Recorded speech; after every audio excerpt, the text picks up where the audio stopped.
Upo kayo, sir. Pagpasensyahan niyo na po itong bahay at simple lang ito. Medyo luma na rin. 1889 pa ho kasi nakatayo itong bahay na ito eh. Ito po yung magiging kwarto nyo. May sarili na rin kayong banyo dyan. Malakas ang tubig at maayos ang toilet bowl.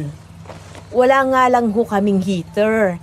Kapag malamig sa umaga at gusto nyong maligo, mano-mano ang pagpapakulo ng tubig. Wala pong problema doon, Nay. Pero ang ganda nga po nitong bahay nyo. Mukhang matibay pa rin. Tsaka ang ganda talaga dito sa probinsya nyo. Mabuti na lang.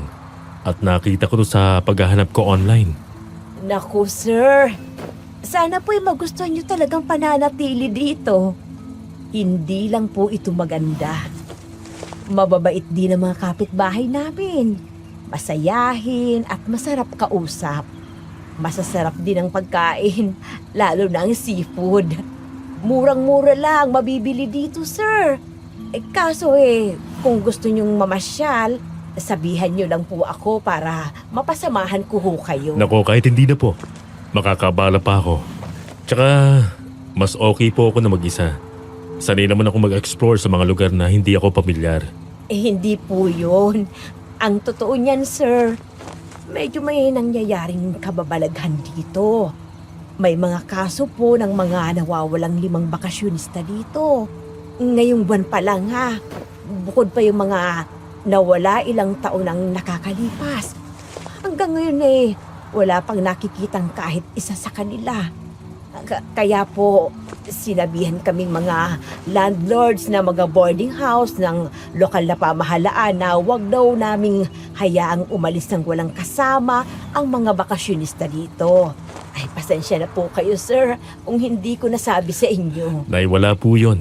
Hindi naman pa siya lang pinunta ko dito. Tsaka naiintindihan ko po. Pero may balita na ba kung bakit nawawala sila? Sino raw ang kumuha? Isa lang naman ang nakikita naming dahilan. Ang mga engkanto at aswang.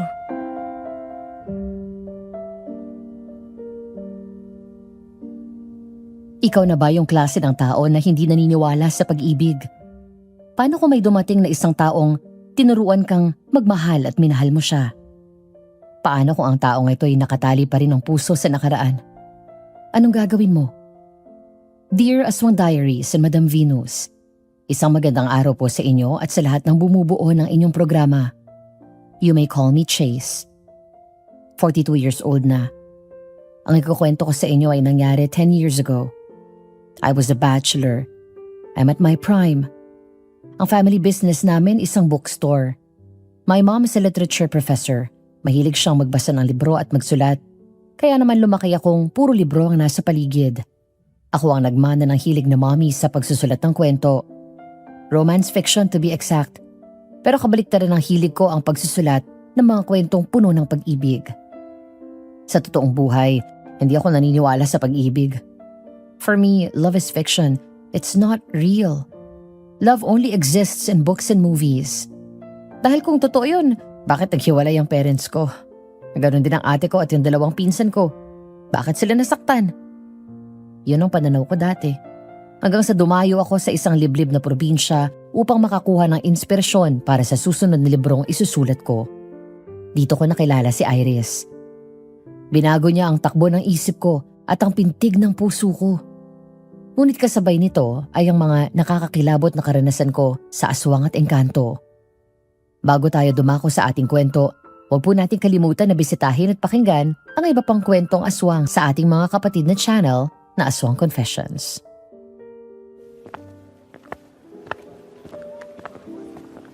Kuya, ayun oh. Sugpo. Ang lalaki. Oo nga no. Tara, bili tayo. Marunong ka ba magluto? Oo naman. Matagal akong tumira mag-isa sa Amerika nung nag-aaral ako sa college. Hindi uso doon ang kasambahay. Kaya kailangan kong matuto sa mga gawaing bahay. Ang yaman niyo siguro, kuya. Biruin mo. Nakapag-aral ka pa sa Amerika? Hindi naman. Kundi dahil sa in-applyan kong scholarship doon sa university na yun. Hindi rin naman ako makakapag-aral doon. Sakto lang din ang allowance na pinapadala sa akin ng parents ko. Kaya nag-part-time job din ako doon para may pang-suporta ako sa iba pang kailangan ko. Ikaw, Anong trabaho mo? May bukid kami, kuya. Tapos nag-aalaga at nagbebenta ng mga baboy. Pala, kuya. Sa Sabado na ang kasal ko. Punta ka, ha? Wow, talaga? Congrats! Siya ba yung kasama mo kanina? Oo, ganda, no? Saan kayo nagkakilala? Maynila. Kapitbahay siya ng tito ko. Tapos ayun, compatible naman kami kaya eto ang ending. Bakit ba nagpapakasal ang isang tao? For convenience. Dahil napasubo ka na. O baka nasanay ka na lang dyan na nandyan ang taong yun. Ha? Unang-una, siyempre, dahil mahal ko. At mahal na mahal ko ang fiancé ko. Mahal? Ay, fairy tales. Mahilig talaga tayo mga Pinoy dyan. Yung maniwala sa pag-ibig. Hindi ka naniniwala sa pag-ibig? Nope. Love is a fairy tale. Hindi siya nag-exist sa totoong buhay. At least sa akin, yun ang paniniwala ko. Kung naniniwala kayo sa pag-ibig, then go. Hindi ko naman i-impose yung sa akin. Personal belief ko yun. Kinikwento ko lang. Pero ang sinusulat mo tungkol sa kwentong pag-ibig, love stories. Oo. Alam ko na. Ang alin? Nasasabi mo yan dahil hindi ka pa nai-inlove, no? Tsaka maulit sabihin sa akin yan kapag natutunan mo ng magmahal. Hindi mangyayari yun. Paano kapag nakapag-asawa ka? Huwag mo sabihin pakakasalan mo yung babae na hindi mo mahal. Hindi pa ba sapat yung dahil kailangan yung isa't isa? Dahil may naibibigay siya sa'yo? At ganoon din ako sa kanya. Ano yun?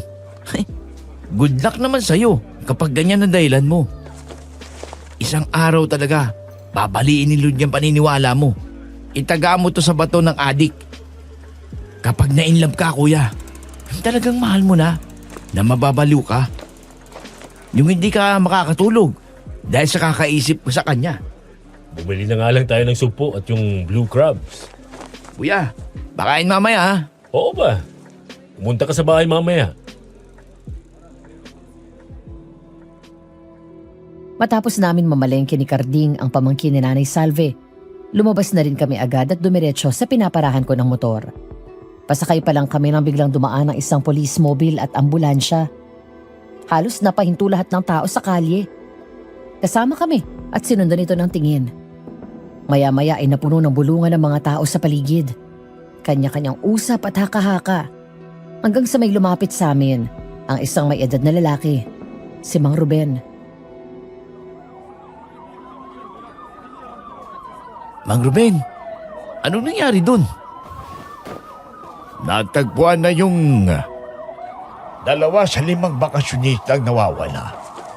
Yung magkaibigan, may nakakita sa kanilang mga binatilyo na naglalaro doon sa kakauyan.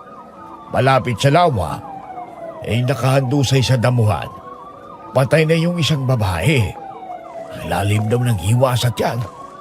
Ang sabi ng iba ay dinukot daw ang mga laman loob. Tapos yung isa naman ay buhay pa. Kaya nagmamadali sila para maisalba pa. Sa lawa? Doon namamahay ang mga engkanto ha. Sila rin ba yung naligo doon na sinuway ni Lolo Manuel? Pero hindi siya pinakinggan? Sila nga. Ang sabi pa nila, aswang na naman daw ang dumali. Delikado talaga dito. Kaya nga sinasabihan ko si Mary Joy na huwag lumalabas ng bahay hanggat hindi importante. O kung wala ako. O kahit sino pa sa pamilya ko. Sorry po kung makikisabot ako pero aswang? As in aswang na nababasa at napapanood ko? Oo, as in, aswang. You're joking, right? Joke? Hindi totoo yun. Totoo ang aswang. Mukhang sa forma at mukha mo pa lang ay halatang anak mayaman ka at laking Maynila. Nasa probinsya ka, iyo. Marami kang hindi nalalaman sa mga lihim na itinatago ng pusod ng gubat at ng pinakamalalim na bahagi ng ilog. Hindi lang tayong mga tao naninirahan dito. kundi ang mga nilalang na hindi naman kabilang sa lahi natin. Interesting. Buti na lang seafood ang kakainin ko mamaya, hindi karne. Halika na kuya. Nga pala, si Mang Ruben. Siya naman po si Chase, yung bagong boarder po ni Auntie. Kuya, siya yung madalas niyong makakasama sa bahay. Kasi si Auntie Salve hindi talaga yung naglalagay dyan sa bahay. Doon siya madalas sa kabilang bahay, sa bandang loob ng kakahuyan. Magandang araw po, sir. Day off ko po kasi ngayon, kaya hindi tayo nagkita sa bahay. Chase na lang pong itawag niyo sa akin. Sige Mang Ruben, una na po kami. Oo, sige. Mag-ingat kayo ha. Pagdating namin sa bahay, tinulungan ako ni Nanay Salve at Carding na maghanda ng pinamili ko. Agad na pag-usapan ang nasagap naming balita sa bayan. Ang akala ko noong una talagang niloloko nila ako. Hanggang sa may dumating na pulis sa bahay para magtanong-tanong. Ang lawa pala na tinutukoy ni Mang Ruben malapit lang doon sa baryo kung saan ako tumutuloy. Habang kinakausap ng mga pulis na Nanay Salve at Carding, ako naman nasa bintana at nakadungaw. Mula doon ay naririnig ko ang sabi ng mga pulis.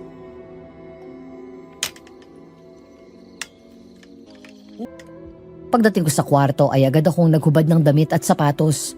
Boxers na lang ang suot ko nang maglakad ako papunta sa CR. Hahawakan ko na lang ang doorknob nang magulat ako dahil bigla yung bumukas at may bumungad sa akin na isang magandang babaeng bagong ligo at nakatapis ng tuwalya. Dahil pareho kaming nagkagulatan, halos sabay din kaming napasigaw. Habang sumisigaw ang babae, bumaba ang tingin nito sa boxers ko. Sabay takip ng mata niya at tumagilid. Mabilis kong kinuha ang tuwalya ko at tinakpan ang sarili ko.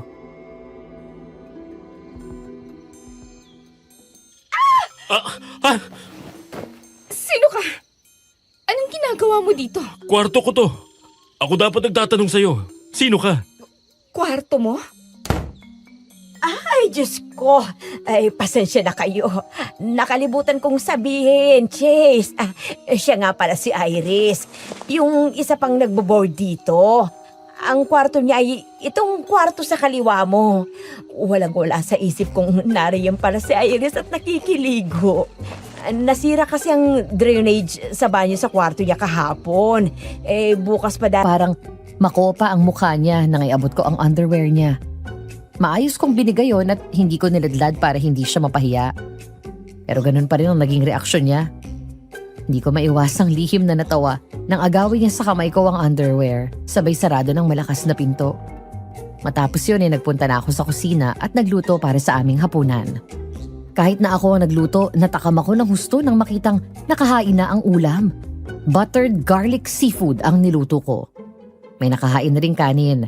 Kasabay dapat namin kumain si Nanay Salve pero kinailangan niyang umalis at pumunta sa kapatid niya sa kabilang bayan.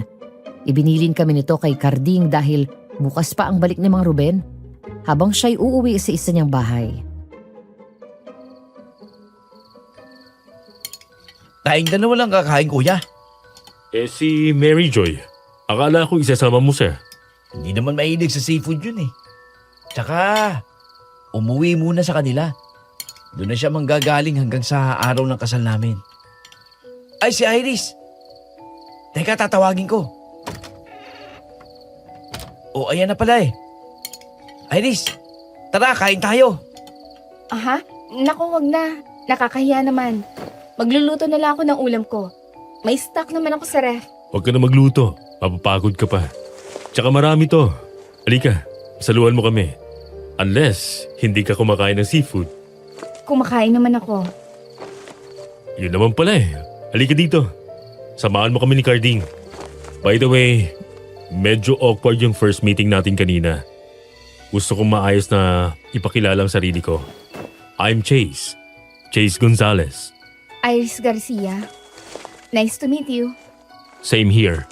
So, halika na. Kain na tayo. Salamat. Matapos ang masarap na hapunan, tinulungan lang kaming magligpit ni Carding at maghugas ng pinagkainan. Pagkatapos umuwi na rin siya agad. Hindi ko naman kailangang mag-alala dahil nasa tapat lang ang bahay nila.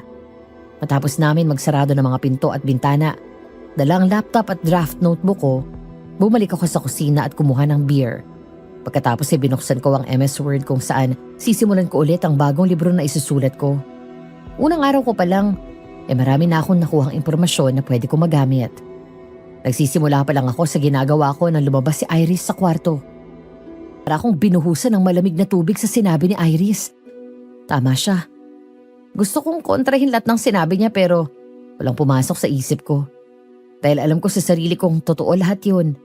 Sino bang mag-aakalang ang isang babaeng estranghero pa ang may lakas ng loob na pangaralan ako tungkol sa pagmamahal? Wala siyang alam sa buhay ko.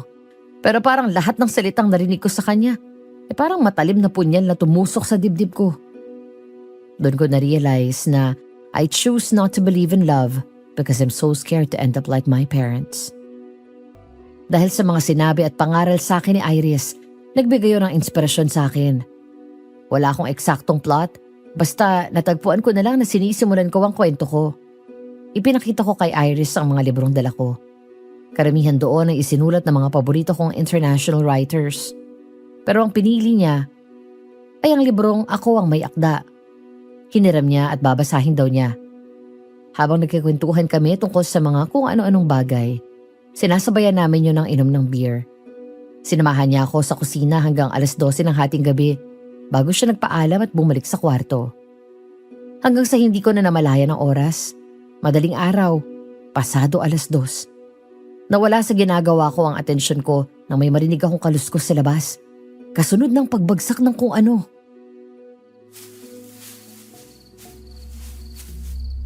Sino yan?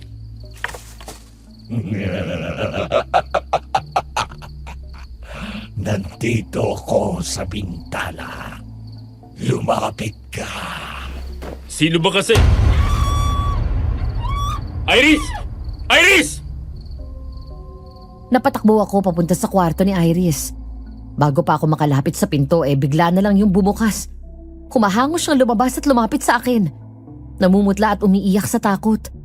Nang magtago siya sa likod ko at humawak sa braso ko, doon ko naramdaman ang malamig na palad niya. Nalilitong tumingin ako sa pinto ng kwarto. At sa kanya, maya-maya itinuro niya yon sabay tingala sa akin. Anong nangyari?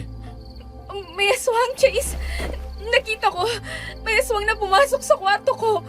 Dumaan siya sa bintana. Aswang? Sigurado ka? Baka naman nananaginip ka lang. Hindi. Nakita ko. Ang lapit ng mukha niya sa akin. Nasa tapat ng tiyan ko. Nasipa ko pa nga siya palayo kaya ako nakalabas. Sige, dito ka lang. Sa halip na magpaiwan kung saan kami nakatayo, sumunod sa akin si Iris at wala sa loob na humawak na mahigpit sa kamay ko. Nang pumunta ako sa kusina para kumuha ng kutsilyo, sumunod siya sa akin at hindi bumitaw. Pagbalik ko sa harap ng kwarto niya, dahan-dahan kong binuksan ang pinto. Parang sasabog ang dibdib namin sa kaba nang marinig ang langit-ngit ng pinto. Wala akong alam sa mga aswang. Nababasa ko lang ang tungkol sa mga ito sa libro. Napapanood sa mga pelikula. Di ko alam kung totoo at effective ang mga sinabi doon na pangontra. Samantala, mahigpit ang hawak ko sa patalim habang mahigpit ko ring hawak ang kamay ni Iris. Nang bigla kong sinipa ang pinto ng kwarto at pumasok sa loob. Nanlaki ang mata ko nang makita na may taong nakasampa sa bintana at biglang tumalon pababa. Doon ko napatunayan na hindi nga tao yun dahil nasa second floor kami ng bahay na bato na tinutuluyan namin. Medyo mataas yun kung tatalunin ng normal na tao. Pero ang nilalang na yun, pagbagsak sa lupa parang baliwala at mabilis pa ang pagtakbo papasok sa gubat. Ayun! Hoy! Chase! May isa pa doon! Okay ka lang? Nasaktan ka ba? Ayos lang ako. Yung nakita natin na isa pang tumakbo, nakita ko na siya. Yung katawan niya, kamukha ng inkantong yun. Engkanto? Naalala ko na bago ka sumigaw. May narinig akong kumaluskos sa labas. Tapos may boses na nanggagaling sa bintana. Pinapalapit ako. Boses? Oo, medyo maliit yung boses niya na malat. Parang tunog umaangil. Siya nga. Siyang kumukuha ng mga nawawalang tao dito. Sigurado ka? Oo, nakita ko mismo na kinuha niya si Jan. Narinig ko na rin ang boses niya. Jan? Sinong Jan? Ang boyfriend ko. Dahil sa nangyari, hindi nakatulog si Iris sa kwarto niya. Doon siya nahiga sa sala kung saan malapit sa akin. Habang nagtatrabaho ako, binabantayan ko siya.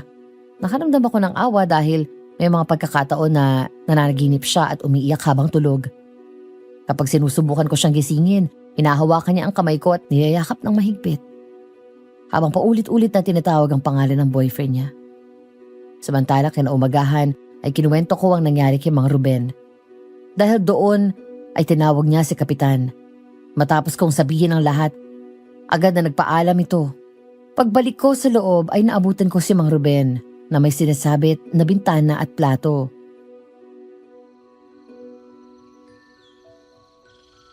Bakit po kayo nagsasabit ng bawang? Pagontra. Takot ang mga aswang sa bawang at asin. Hindi sila makakapasok kapag naglagay ka nito.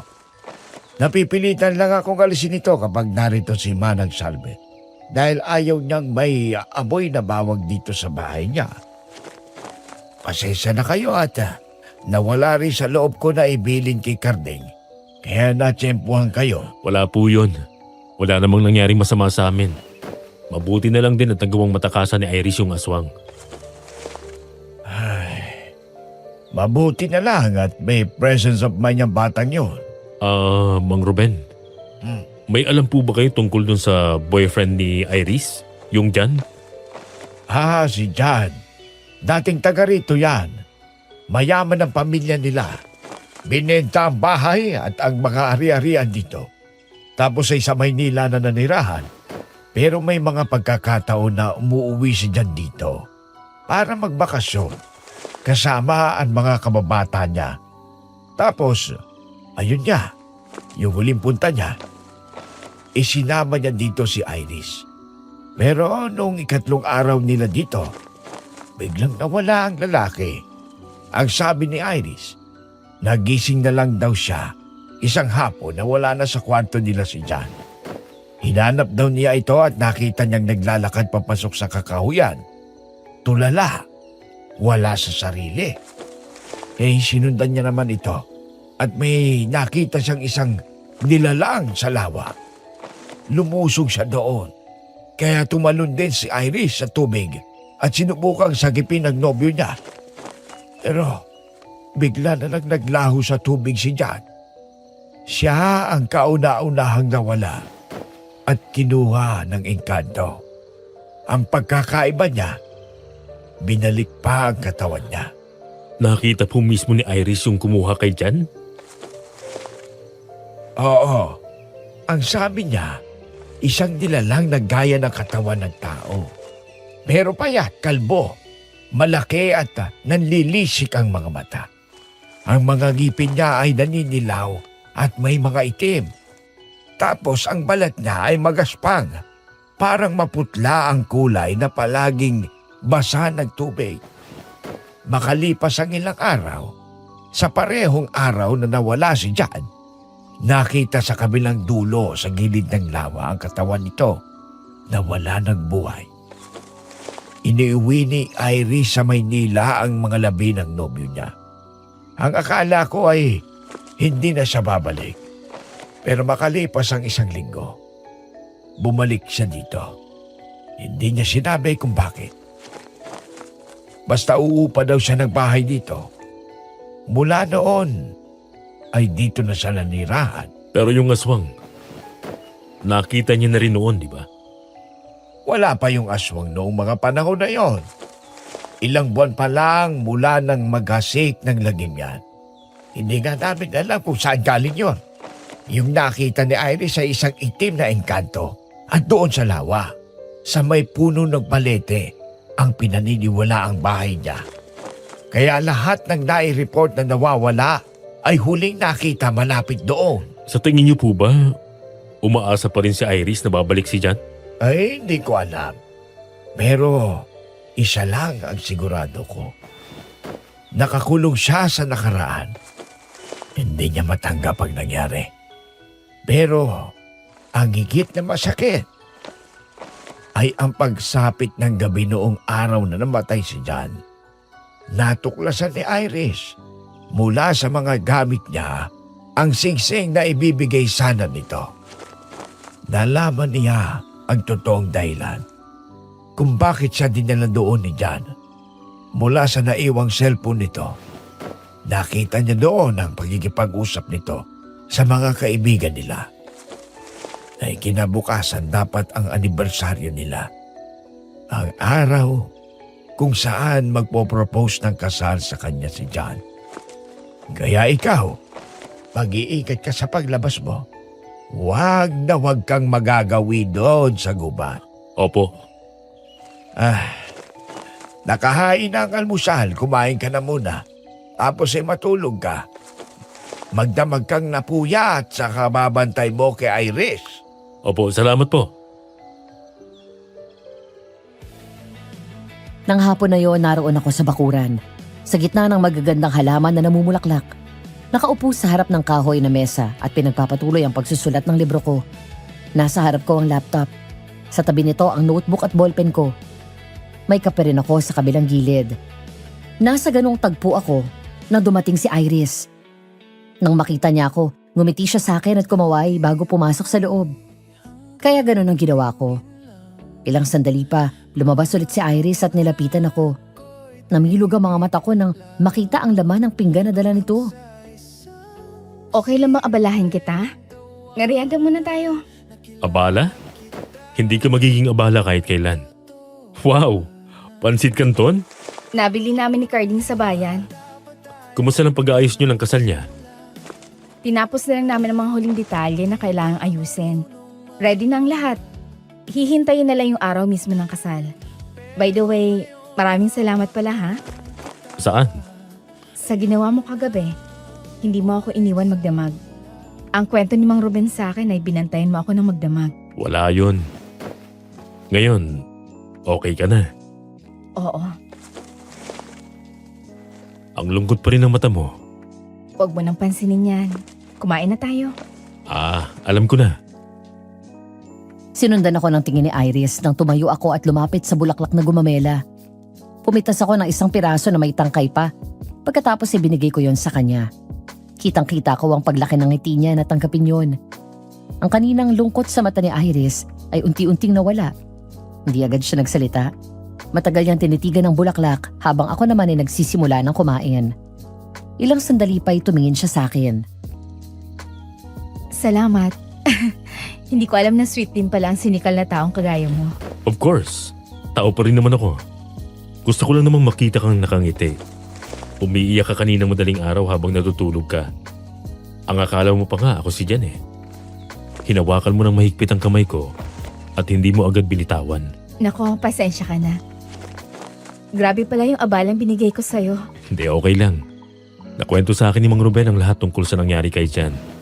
Sorry kung medyo inusisa ako siya. Na-curious lang talaga ako. Okay lang. Pagkatapos ng mga pinagagawa ko, natural lang yun. Pwede ba ako magtanong? Sure. Alam mo naman na hindi na babalik si Jan. Bakit ka pa rin nandito? Bakit mas pinili mong manirahan dito kahit alam mong delikado? Nagbabaka sakali ako na magpakita siya sa akin. For one last time. Gusto ko siyang makita para makapagpaalam ako. Nang sa ganon, makausad na ako sa buhay. Kahit malang sa panaginip, marinig kong sabihin niya na okay lang na mag-move on na ako. Kasi iniwan niya na ako basta na walang paalam. Ang daya nga eh. Walang warning man lang. Iris, sigurado naman ako na kahit hindi siya magpakita sa'yo, yun ang gusto ni Jan para sa'yo. Hindi ko alam kung paano at saan magsisimula, Chase. Hindi ko alam. Lumipas ang ilang araw. Dumating na sa wakas ang kasal ni Carding. 4:00 ng hapon ang simula. Naroon na ang lahat ng mga bisita, mga pamilya at kamag-anak, mga abay, principal sponsors at mga malalapit na kaibigan. Pero lagpas 4:00 na, wala pa ring bride. Si Carding na naroon sa loob at naghihintay, hindi na mapakali at kinakabahan. Lumingon ako kay Iris. Nakita ko ang pag-aalala at tensyon sa mukha niya. kaya tumayo muna ako at nilapitan siya. Iris, may problema ba? Wala pa yung bride. Kinakabahan ako. Gusto mo bang tawagan ko si Mang Ruben? Di ba siyang driver ng bridal car? Oo, pwede bang makisuyo sa'yo? Oo naman. Kumalma ka lang. Ikaw ang wedding coordinator. Kapag nagpadala ka ng tensyon, mahahawa ang team mo. Pati ang lahat ng tao dito, lalo na si Carding. Hinga ng malalim. Salamat. Sandali, tatawag ako. Sinubukan kong tawagan si Mang Ruben. Naghintay ako, pero pagkatapos ng 5 ring, hindi pa rin ito sinasagot. Hinayaan ko lang yon hanggang sa kusang maputol ang linya. Sinubukan ko ulit tumawag, pero wala pa rin sumasagot. Nang sabihin ko yun kay Iris, lalo siyang nag-alala. Lumampas pa ang ilang minuto at umabot na sa kalahating oras. Nagpapahanik na ang lahat, lalo na si Carding. Dahil kahit anino ng bride o ng sasakyan hindi dumating. Iris, bakit wala pa sila? Sigurado ka ba na kanina umalis na sila noong huling nagkausap kayo? Oo, sigurado ako. Kausap ko pa mismo yung makeup artist at stylist na kasama niya sa bridal car. Video call pa yon. Nasa kotse na sila noon. Pero bakit wala pa sila? Sinubukan mo na ba silang tawagan?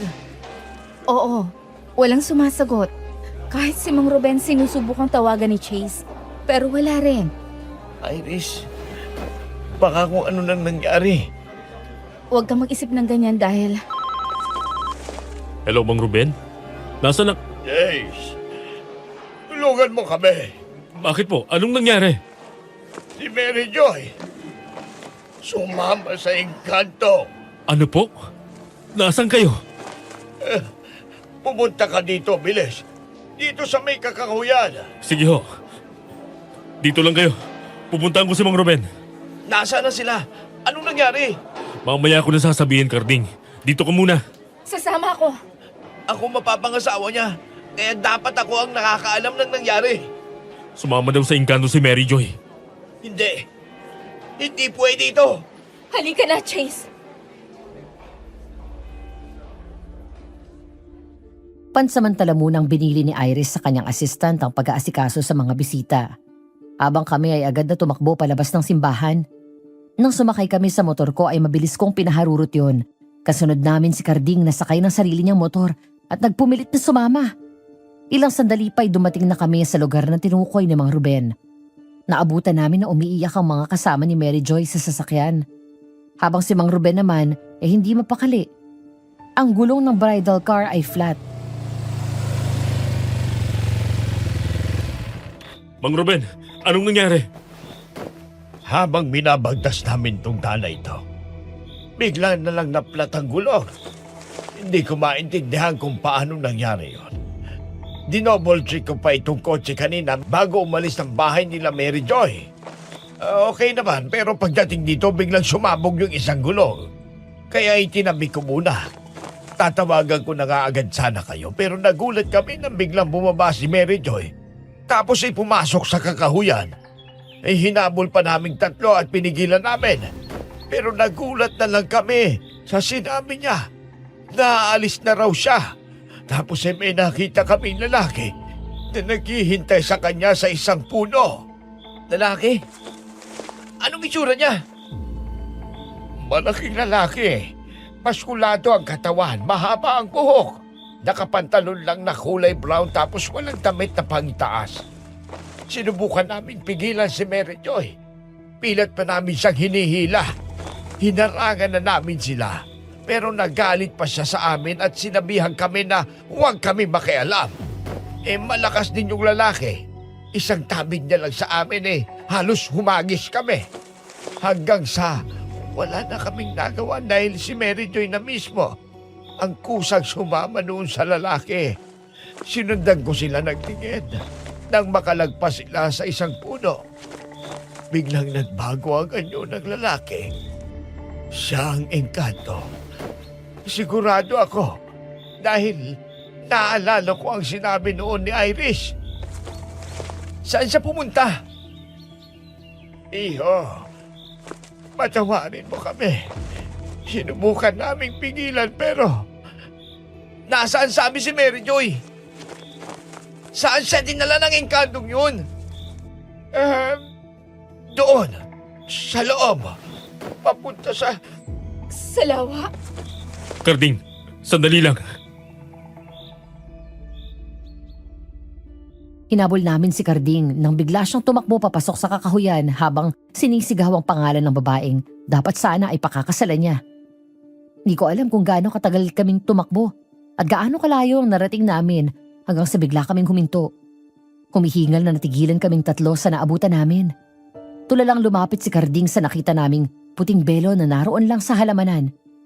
Nasa ibabaw nito ang engagement ring. Napaiyak si Iris nang malakas na humagulgol si Karding. Mary Joy! Karding, tama na! Mary Joy, mag-usap tayo. Hindi mo ako pwedeng iwan ng ganito. Mary Joy! Wala nang hinahanap mo. Iniwan ka na niya. Ayun! Sa may puno ng balete! Kinalabutan ako sa nakita ko, Madam Venus. Dahil nasa ilalim ng puno ng balete ang isang nakakatakot na nilalang. Eksakto ang naalala kong deskripsyon na sinabi ni Mang Ruben. Ang engkanto. Naroon at naupo sa malalaking ugat ng puno ng balete habang nakalublob sa tubig ang mga paa. Nakangisi na parang nang-aasar pa. Nasaan si Mary Joy? Dinala ko na siya sa mundo ko. Papatayin kita!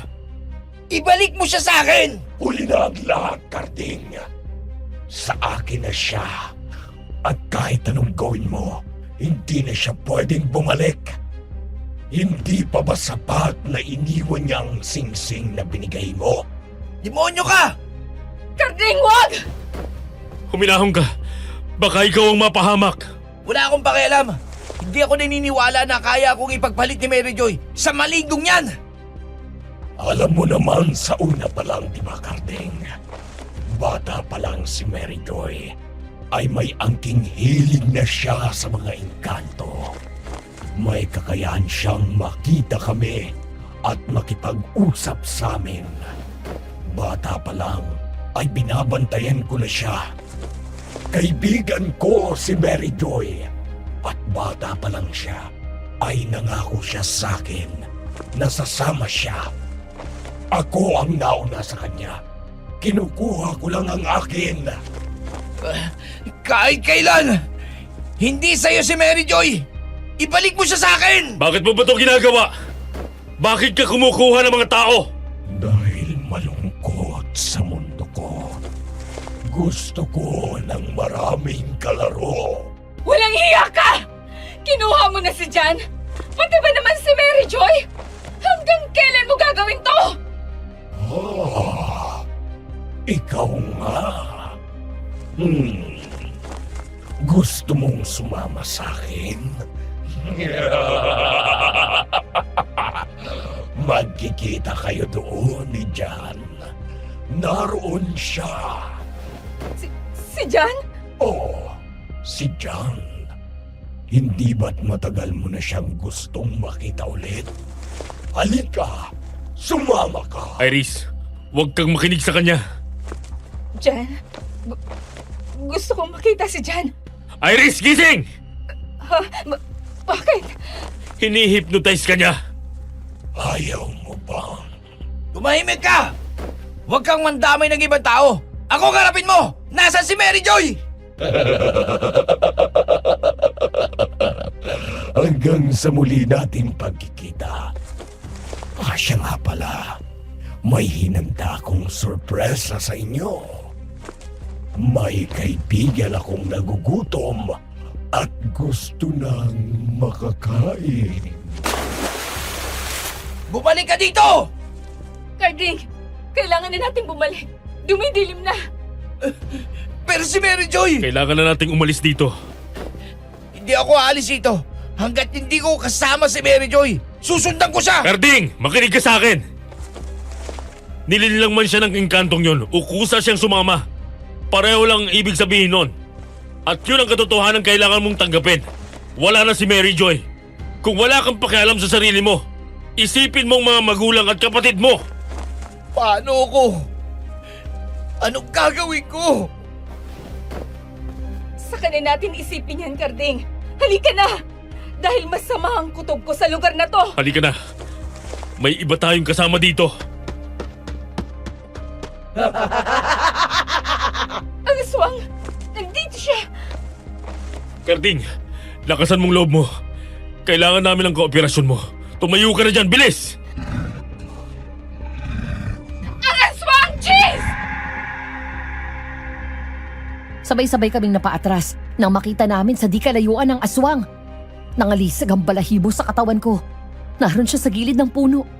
Nakatingin sa amin habang nakangisi. Para akong nakatingin sa isang demonyo. Mas masahol pa ang itsura nito sa mga aswang na napanood ko sa mga horror movies. Nang humakbang siya palapit sa amin, bigla kong hinawakan ng mahigpit ang kamay ni Iris. Pagkatapos bahagya kong tinapik sa likod si Karding at tinulak siya. Takbo! Hindi na kayo makakalabas ng buhay dito! Cheese! Takbo! Hindi niyo kung matatakasan! Bilisan nyo! Walang lilingon! Tumakbo lang kayo ng tumakbo! Sinunod nila ang sinabi ko. Wala kaming hinto sa pagtakbo. Walang nakakaalam kung saan kami dadalhin ang mga paa namin. Basta ang tanging nasa isip namin ng mga sandaling yon ay ang makalabas ng gubat at makatakas mula sa mga humahabol sa amin. Saglit akong lumingon nang makita namin na nawala na ang aswang. Doon pa lang kami huminto. Hingal na hingal kami at pagod na pagod habang si Karding ay napaupo sa lupa. Wala na ba siya? Wala na yata.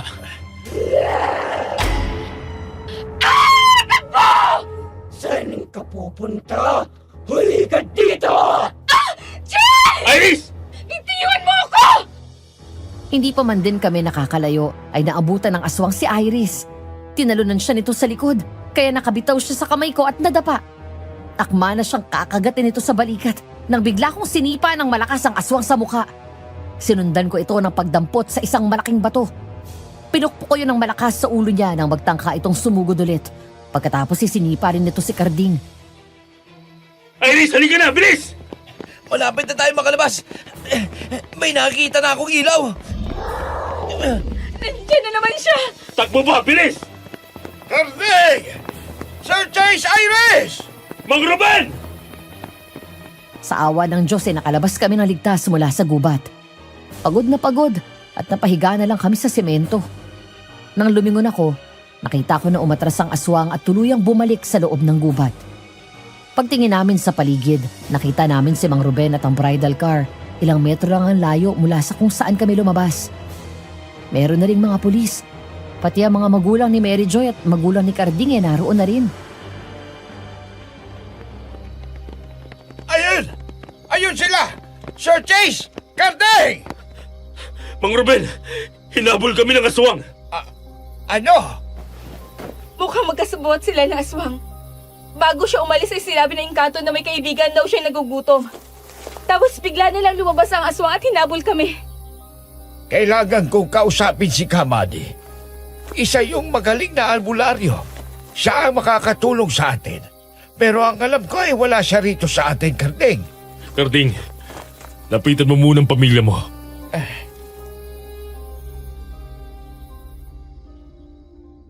Ang dapat sana'y masayang okasyon ay nauwi sa isang malungkot na trahedya.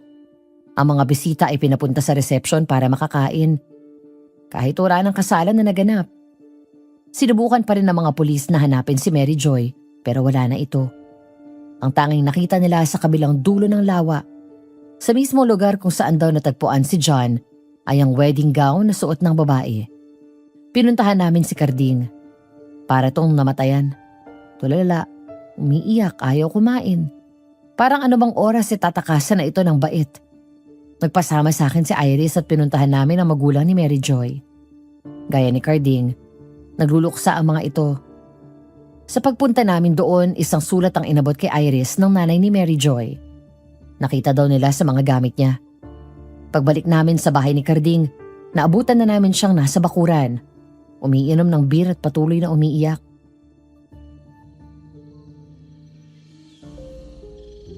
Carding, Paano mo nagawa yun, Iris? aha, ang alin? Paano mo natanggap ang pagkawala ni Jan? Hindi ganun kadali. Hanggang ngayon, dala ko pa rin sa puso ko. Buti pa nga ikaw eh. May katawan na inilibing. Ako, wala. Kahit anino hindi ko nakita man lang. Ading pare, I'm sorry. Naintindihan naman kita, kuya. Kung bakit hindi ka naniniwala sa pag-ibig. Kasi ang sakit. Ang sakit-sakit. Ang sakit na maiwan ka. Pero mas masakit na iwan ka nang hindi mo alam kung bakit. Oh, sulat para sa'yo. Pinabibigay ng nanay ni Mary Joy. Baka masagot nitong tanong mo.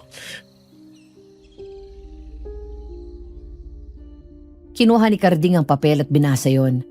Maya-maya ay humagulgol ito ng iyak, sabay nilamukos ang papel at binato ito.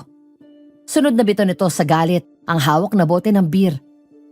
Nakikidalamhati at emosyonal ding umiyak si Iris. Sa kaniyakap siya. Nang damputin ko ang papel at binasa ang nakasulat doon. Humingi ng tawad sa kanya si Mary Joy at sinabing napag-isipan niyang ayaw nang magpakasal kay Carding at sumama raw ito sa lalaking matagal na niyang kaibigan. Narealize daw nito na mahal na niya ang lalaking yon at hindi na kayang magpakasal kay Carding. Totoo ba ang sinabi ng engkanto? Kusang sumama sa kanya si Mary Joy? Walang niya. Magpapalit lang ako doon sa malignong yon. Minsan ko na siyang binati nang mapansin ko na palagi siyang umaalis at nagpupunta doon sa bayan. Magkikita lang daw sila ng mga kaibigan niya. Ano bang mali ang nagawa ko? Saan ako nagkulang? Ang sakit. Hindi ko kaya to. Mas gusto ko na lang mawala kaysa sa ganito. Tama na, Carding. Alam kong nasasaktan ka. Pero wag mong hayaang lamunin ng galit ang puso mo. Okay lang umiyak. Okay lang magalit. Pero wag mong alagahan masyado. Pakawalan mo. Tapos harapin mo ang bagong buhay mo nang wala si Mary Joy. Hindi dahil nawala siya, ay matatapos na rin ang buhay mo. Noong una nga akala ko ganon. Hindi pala. Kaya mo to. Kayanin mo. Huwag kang magpatalo dahil hindi ito ang Carding na nakilala ko. May dahilan ng Diyos kaya nangyayari ito. Dahilan? Kung ganun, ano? Bakit inahayaan niya akong masaktan na ganito? Maaaring ito ang pamamaraan niya para ipakita sa'yo na may mas maganda siyang plano sa buhay mo. Ako, hindi ko pa rin maintindihan hanggang ngayon kung bakit nawala sa akin si Jan. Pero mas pinili kong magtiwala sa kanya. Dahil alam kong alam niya ang mas makakabuti sa akin. Pare, naniniwala akong malalagpasan mo to. Sa maikling panahon na nagkakilala tayo, nakita ko kung gaano kakatapang. Basta nandito kami ni Iris para sa'yo. Mga kaibigan mo kami. Kuya,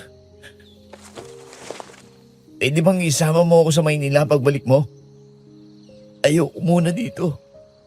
Gusto ko munang lumayo dito at makalimot. Gusto kong magsimula ng bagong buhay dun.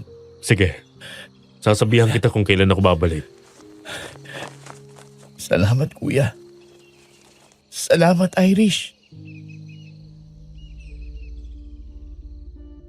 Kinagabihan habang nagsusulat ako sa kwarto ko. Sa kabila ng ingay ng pagtipa ko sa keyboard ng laptop, hindi nakaligtas sa akin ang tunog ng iyak na nagmula sa kwarto ni Iris.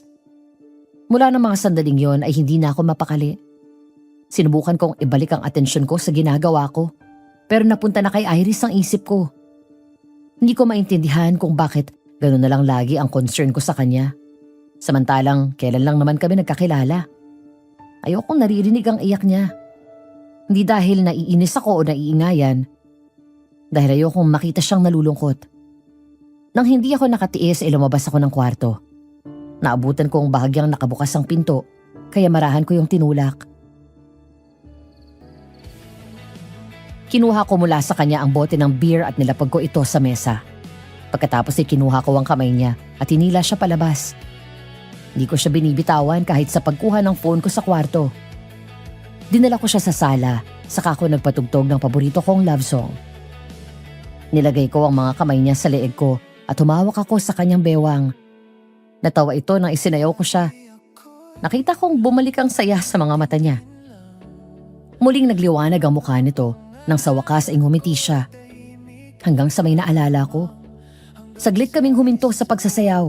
Saka ko inalis ang lock ng bintana at binuksan ko yun. Hoy, anong gagawin mo? Basta, hawakan mo ako sa t-shirt. Baka bumaliktad ako dito eh. Ano ba kasing pakulo mo? Ito lang, kukunin ko lang to. Isa lang. Hi! Yeah! Jeez! Oh, gumamela para sa'yo. Para sa isang hindi naniniwala sa pag-ibig, magaling kang magpakilig ah. Siyempre, kaya nga love story ang sinusulat ko eh. You like it? I love it. Thank you. Pero isara mo na ulit ang bintana at ilak mo para hindi tayo pasukin ng aswang. Matapos kong gawin ang sinabi niya, kinuha ko ulit sa kanya ang isang piraso ng gumamela na pilit kong inabot kanina mula sa bintana. Mataas kasi ang tanim na gumamela ni Mang Ruben at abot yun doon sa second floor. Inipit ko ang bulaklak sa tenga ni Iris. Pagkatapos muli ko siyang hinila sa gitna ng bahay. Masaya kaming sumasayaw na parang solo namin ang mundo. Yung parang ang tagal na naming magkakilala. Habang tumatawa siya, napahinto ako at tinitigan siya. Kusana siya at dadalin sa kabilang kwarto pero hindi ko yun natuloy na makitang mahimbing na siyang natutulog. Kaya kinuha ko ang libro at kinumutan siya. Pagkatapos, nang matutulog na ako, naglagay ako ng unan sa gitna namin. Nang magising ako noong umagang yun, wala na si Iris sa tabi ko. Paglabas ko ng kwarto, naabutan ko siya sa kusina. Sinalubong niya ako ng ngiti, sabay lapag ng isang tasa ng kape sa mesa.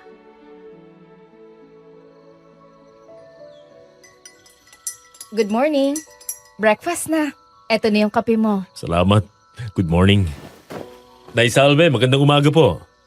Magandang umaga naman. Abay, mukhang magkasundo na kayo nitong si Iris ha.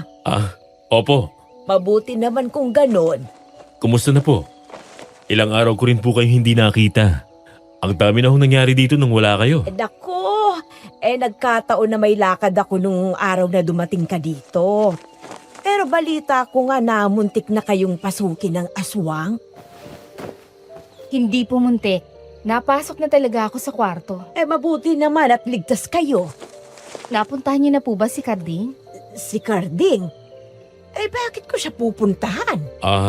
Hindi niyo po ba alam ang nangyari? Nawawala po si Mary Joy. Kinuha siya ng engkanto. Hindi po natuloy ang kasal nila ni Carding.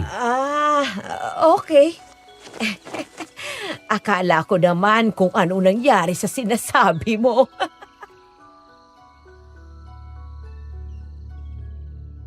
Nagtataka, nagkatinginan kami ni Iris. Tumalikod si Nanay Salve na parang wala lang ang sinabi ko. Yun pang parang baliwala lang sa kanya ang nangyari sa pamangkin niya. Di namin siya nakitaan ng pag-aalala para kay Carding. Di na lang kami kumibo at nagpatuloy si Iris sa paghahanda ng almusal. Ilang sandali pa ay umalis sandali si Nanay Salve sa kusina. Ako naman ay tumayo at tumulong sa pagluluto. Ako na magsasangag. Tapusin mo na yung itlog na maalat. Okay. Anong oras ka lumabas ng kwarto? 4:30. Nagulat nga ako dahil magkatabi na tayo sa kama. Nakatulog pala ako habang nagbabasa.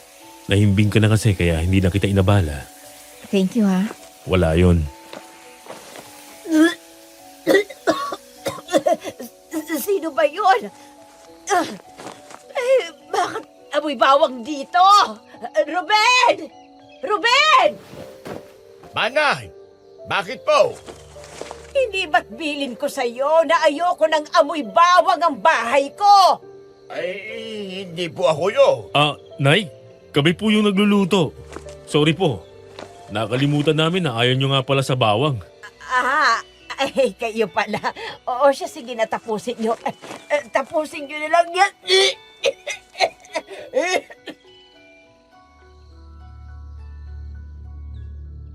Kunutang noo at muli kaming nagkatinginan ni Iris, maging si Mang Ruben na napapailing na pumasok sa bahay. Habang si Nanay Salve ay tumakbo palabas at dumaan sa likod. Hindi na kami nag-usisa at pinagpatuloy ang pagluluto. Ilang sandali na lang naman ay natapos kami at kasama namin kumain si Mang Ruben. Bago magsalita, siniguro nitong wala sa loob si Nanay Salve.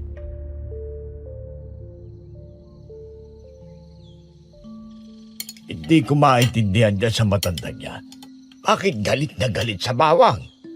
Hindi naman ganyan yan dati. Napakatagal ko nang nagsisilbi sa pamilya nila. Baka siya yung aswang. Yun din nga rin ang biro ko kay Karding. Tsaka bakit po ganon? Parang wala siyang concern sa nangyari kay Karding. Wala nga yata siya doon sa kasal eh. Ewan ko ba dyan? Ako'y nahihiwagaan nga riyan kay Manang. Alam mo bang nakita ko yan doon sa kakahuyan na naglalakad? Kahapon, sinubukan ko kayong sundan. Hinanap ko pa kayo. Tapos ay nagulat lang ako nang makita ko siya. Naglalakad papasok sa gubat. Palingon-lingon pa siya sa paligid. Parang sinusiguro niya na walang tao. Susundan ko sana siya. Kaya lang dumating na nga ang mga pulis na tinawagan ko. Talaga po? Hindi namin siya nakita dun sa gubat. Tsaka maggagabi na nun ah. Sinong pinuntahan niya? Baka naman po uuwi. Di ba sabi nyo, may isa pa siyang bahay sa may kakahuyan? Dito lang yon. Malayo na yung bahay niya kung saan nawala si Mary Joy. Ruben! Pagkatapos mong kumain dyan, pumunta ka dito sandali sa likod at ayusin mo ito mga panggatong dito. Oo, Manang. Lumipas ang mga linggo, Madam Venus. Habang nabubuo ko ang nobela ko, mas lalo kaming nagiging close ni Iris. Mas lalong lumalalim ang pagkakakilala namin sa isa't isa. Madalas, bago ako magsimulang magsulat, ihahatid ko muna siya sa kliyente niya sa umaga. Pagkatapos ay iikot ako para mamasyal at kumuha ng mga larawan. Mga tao, kalye, mga bahay, nature o kahit anong nagbibigay sa akin ng inspirasyon na nakatutulong sa kwento ko. Saka ako uuwi at magsusulat. Sa hapon naman o gabi ay susunduin ko si Iris. Ang unang date namin ay nasundan ng nasundan. Hanggang sa isang araw, namalayan ko na lang na sweet kaming dalawa sa isa't isa. Na parang may relasyon kami. Habang si Karding na naging sentro ng usapan ng buong baryo dahil sa nangyari kay Mary Joy, ay unti-unti nang nakakausad. Bumalik na siya sa trabaho at madalas ay nakatambay sa bahay ni Nanay Salve. Isang araw ng Sabado, habang nasa park kami ni Iris, naglatag ako ng picnic mat. Pagkatapos ay nahiga ako doon at umunan sa hita niya. Nakapatong ang isang kamay niya sa tiyan ko habang nagbabasa ng libro ko. Lumingon siya sa akin nang hawakan ko yon at magaan na hinalikan. Wala ka bang napapansin? Anong ibig mong sabihin? Wala na ulit sunod na nawala pagkatapos ni Mary Joy. Oo nga eh. Pero di ba magandang balita yon? Oo. Sana nga wala na talagang sumunod. Nga pala, pinag-iisipan ko kung babalik na ako sa Maynila. Kapag nakapag-decide na ako, next week siguro aalis na ako. Tumawag ng ate ko. Nag-aalala na si mami sa akin tapos kailangan na ako sa business namin. Kaya pinapauwi na ako. Aalis ka na? Sumama ka na sa akin. Bumalik ka na rin sa Maynila. Wala ka namang hinihintay dito eh. Pero Chase, nandito na yung trabaho ko. Wala na akong babalikan doon. Nasa abroad ang pamilya ko at mga kamag-anak ko. Saka Si Jan, Alam mo naman, di ba? siya pa rin ba hanggang ngayon? Hindi. Oo, ewan ko. Sorry. Hindi ko na dapat tinanong yun. Of course, siya pa rin, right? Chase, ang ibig kong sabihin, 5:00 na ng hapon. Halika. Hanap tayo ng makakainan bago umuwi. Pasado 8:00 ng gabi. Habang pauwi na kami sakay ng motor ko, naramdaman kong humigpit ang yakap niya sa bewang ko. Pagkatapos ay sinandal ang ulo niya sa likod ko. Ramdam ko siya ng mga sandaling yon, Madam Venus. Alam ko na hindi lang namin na-enjoy ang company ng isa't isa. Hindi lang ito basta friendship. It was more than that.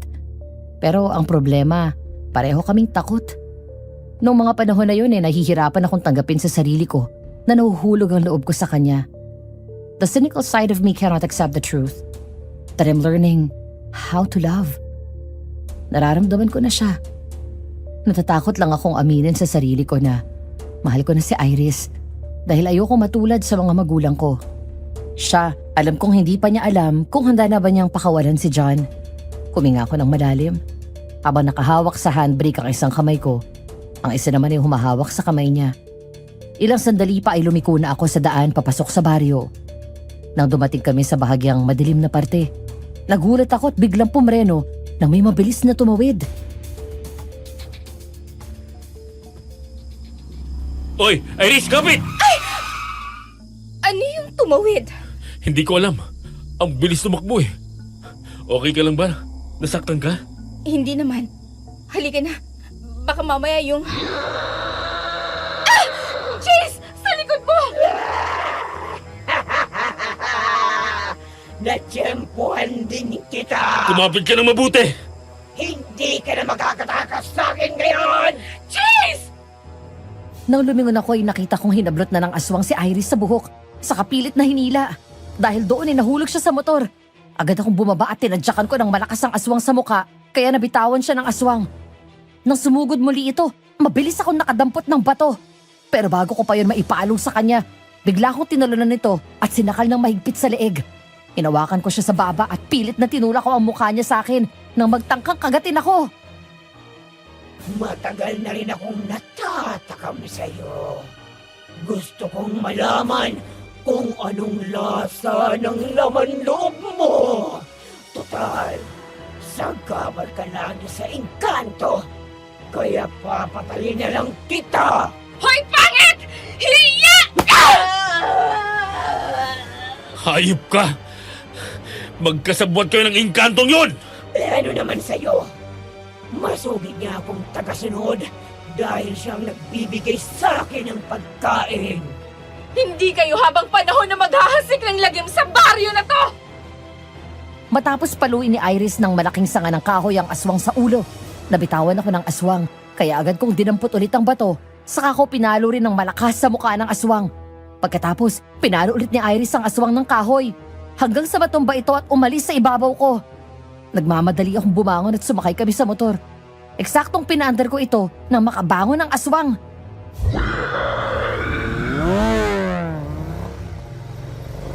Bilis! Muntik na tayo dun ah! Humahabol pa siya! Wala na. Nasaktan ka ba niya? Hindi, ikaw. Okay lang ako. Madaling araw, bandang 1:00. Katatapos lang namin mag-usap ulit ng ate ko. Nagtanong ulit kung kailan ako uuwi. Nang sabihin niyang 3 buwan na pala ako doon, saka lang ako natauhan. Hindi ko na malaya na ganun katagal na akong naroon. Aaminin ko, sa kabila ng mga kababalaghang nangyayari, dahil kay Iris ay nakaya kong tumagal sa liblib na baryo na yon. Nang gabing yon ay hindi na ako nagsulat. Wala sa trabaho ang isip ko dahil sa napag-usapan namin ng kapatid ko. Nang hindi pa rin ako dalawin ng antok ay lumabas ako ng kwarto. Naabutan ko si Iris sa kusina. Nakasandal sa kitchen counter at tila malalim din ang iniisip habang may hawak na isang baso ng tubig. Sa mga sumunod na 2 araw ay iniwasan ako ni Iris. Marami raw siyang kliyente. Di siya sumasabay kumain sa akin. Kung kakain naman siya, palaging dun sa kwarto niya. Di na rin siya tumatambay sa kusina ng hating gabi. Di rin sinasagot ang tawag ko. Sa text naman kapag importante lang. 3 araw na lang babalik na ako sa Maynila. Hindi ko alam kung magkakaayos pa kami matapos ang nangyari. Hindi ko siya masisisi. Hinalikan ko siya nang hindi man lang nagtatanong kung okay lang ba na halikan siya. Nag-assume lang ako na okay sa kanya kaya sinunod ko ang nararamdaman ko. Inaamin ko na nagkamali ako dahil masyado ako naging kampante. Inakala ko na may espesyal na namagitan sa amin. Wala pala. Isang araw, sa palengke habang kasama ko si Carding, Kuya, nakita ko kayo Nakita? Saan? Sinong kasama ko? Ni Iris. Nung isang gabi, doon ako natulog sa bahay ni Auntie Salve. Doon sa kusina. Nakita kong hinahalikan mo siya Yee! Kukuha sana ako ng tubig sa kusina. Kaso, hindi na ako tumuloy. Ayoko naman maging abala sa inyo. Wala yun. Paano wala? Mukhang ayaw naman ni Iris. Mahal mo na Mahal? Huwag ka nga magpatawa dyan. Sus kuya, huwag ka nga mag-deny. Basang-basa kita sa kilos mo. Kung paano ka tumingin kay Iris. Kung paano ka ngumiti kapag nandyan siya. Yung pag-aalala mo. In love ka na. Ayaw mo lang aminin. Kung sakali, sabihin na nating tama ka. In love nga ako. Wala rin namang mangyayari. Hindi pa siya nakaka-move on kay Jan. Alam mo, feeling ko talaga nakamubo na siya sa namatay niyang jowa. Dati-rati, bago ka dumating palagi niyang bukang bibig si Jan. Pero mula nang nakilala ka niya, lalo na noong naging sobrang close kayo, wala na. Hindi niya na nababanggit kahit isang beses. Nagkukwento na lang siya ng iba. Baka kasi bago lang ulit sa kanya ito. Ikaw, hindi niya inaasahan na darating ka sa buhay niya. Hindi niya alam kung paano niya papapasukin sa buhay niya ang isang bagong pag-ibig. Siguro nga. Pero wala naman ako magagawa. Hindi ko siya pwedeng pilitin. Bago ko umalis, susubukan ko siyang kausapin ulit. Kung wala talaga, edi wala. Masakit man. Kailangan kong pag-aralang tanggapin yun. Alam niyo ang problema niyo sa inyong dalawa? Sarili niyo rin Yung isa takot na sumubok uli sa relasyon dahil sa namatay na jowa. Yung isa naman, mahal nga pero umiiral naman ng pride at pilit na pinaniniwala ang sarili niya na hindi totoo ang pag-ibig kahit nararamdaman niya. Nako, bahala kayo. Kapag pinakawalan niyo pa ang isa't isa, ay magsisisi kayo. Halika na, umuwi na tayo. Ikaw pala, sabi mo kapag umuwi ako, isama kita. Pag-iisipan ko uli. Nasabi ko yun kasi mataas yung emosyon ko. Sige, alam mo kung saan ako kukontakin. Sakaling magbagong isip mo. O kaya luluwas ka para bumisita, let me know. Okay. Nang gabing yun ay hindi ako nagsulat. Medyo maaga akong inantok kaya 10:30 pa lang ay nakahiga na ako. Hindi ko nga namalayan na nakatulog ako dahil busy ako sa pag-iisip kung kakausapin ko ba si Iris o hahayaan ko na lang siya. Ilang araw pa lang na hindi kami nag-uusap at naroon lang siya sa kabilang kwarto pero miss na miss ko na agad siya. Hanggang sa sumapit ang pasado 2:00 ng madaling araw. Nagising ako matapos maramdaman na kailangan kong pumunta sa banyo. Paglabas ko maya-maya, mahihiga na dapat ako nang may marinig sa labas. May tao. Narinig ko ang langit-ngit ng sahig na gawa sa kahoy. May naglalakad sa labas. Bukod sa amin ni Iris, hindi ko maintindihan nung sandaling yon kung bakit ako kayo nilabutan. Naroon din si Nanay Salve sa kwarto niya at si Carding na natutulog sa sofa. Iniisip ko na baka isa sa kanila lang yun, kaya hindi ko na pinansin. Wala akong dapat alalahanin sa aswang dahil nang pumasok kami sa sarili naming mga kwarto, saka namin binalik ang mga pangontra sa bintana. Sa pinto naman ay sinabit ko sa doorknob ang bawang at naglatag ako ng asin sa paanan ng pinto. Humiga na ulit ako sa kama at muling pumikit hanggang sa makarinig ako ng isang pamilyar na tunog na nagpadilat sa akin. Tunog ng aswang yun Aswang nga. Aswang! Kuya! Tulong! Carding! Napatalon ako pababa sa kama at agad na tumakbo sa pinto. Pagbukas ko ay nakita ko si Carding habang nakikipagpambuno sa aswang. Nakahiga siya sa sofa at ang aswang naman ay halos sumakay sa kanya habang nagpupumilit itong kagatin siya. Agad akong naghanap ng armas na maaari kong gamitin. Napatingin ako sa kutsilyong naroon sa kusina. Nagmamadali kong kinuha yon, saka agad na sinaksak ang aswang sa likod.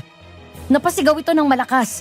Hindi lang isang beses, kundi 3 beses ko pa siyang sinaksak.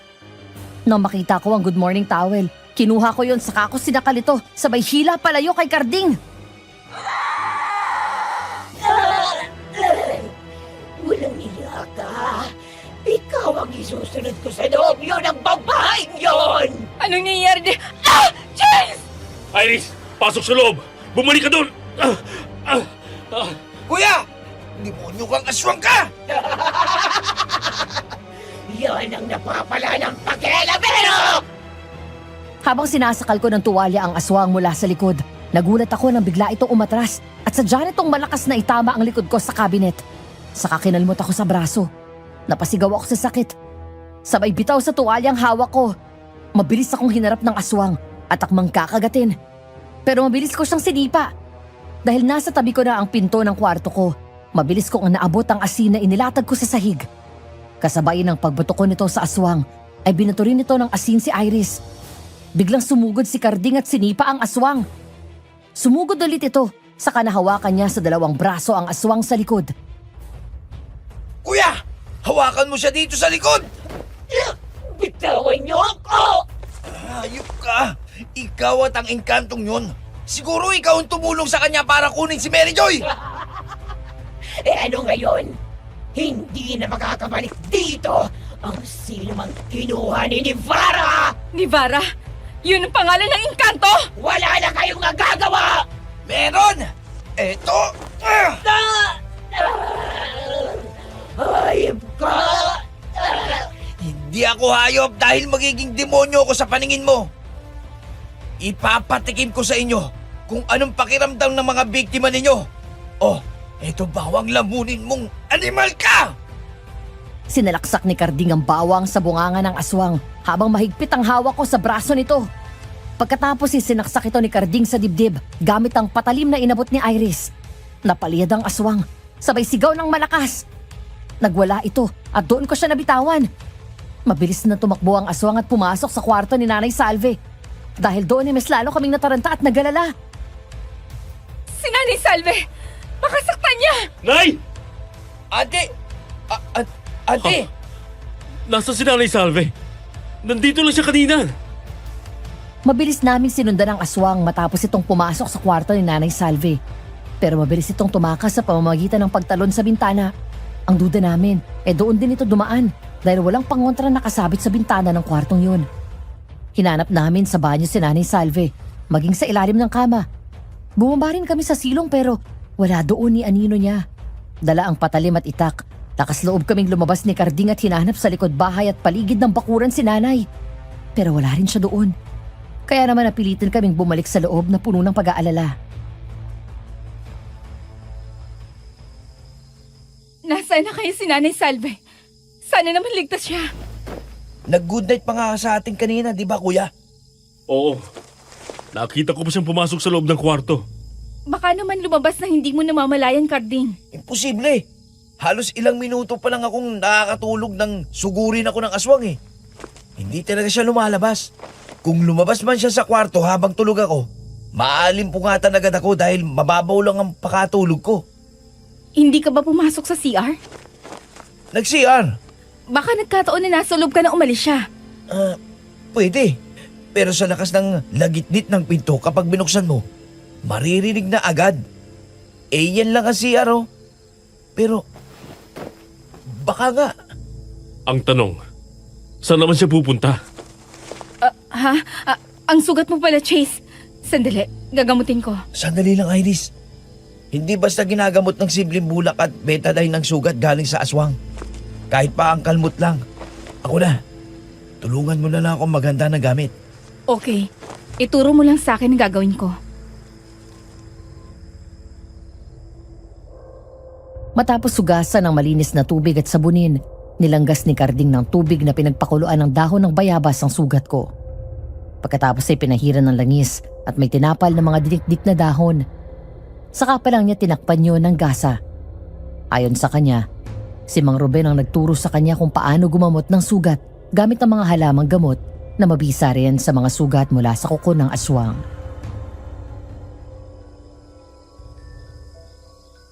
Kumusta na siya? Huwag kang mag-alala, ayos na siya. Salamat. Chase, magpahinga ka na. Babalik na ako sa kwarto ko. Okay. Bilisan mo, sundan mo na. Samantalahin mo na at kausapin mo. Iris, sandali lang. Sinunod ko ang payo ni Carding at agad akong tumayo. Bago pa makapasok si Iris sa kwarto niya, ay hinawakan ko na siya sa kamay, saka ko sinabayan sa pagpasok sa loob. Gulat na gulat siya nang bigla kong isarado ang pinto at ilak yun. Agad ko siyang hinarap at hinila palapit sa akin. Bakit mo ako iniiwasan? Hindi kita iniiwasan. Busy lang talaga ako. Huwag kang magsinungaling sa akin, Iris. Sa panahon na nagsama tayo sa bahay na to, alam ko lang yung mga kilos mo. Uulitin kong tanong, bakit ka umiiwas? Because I'm falling for you, Chase.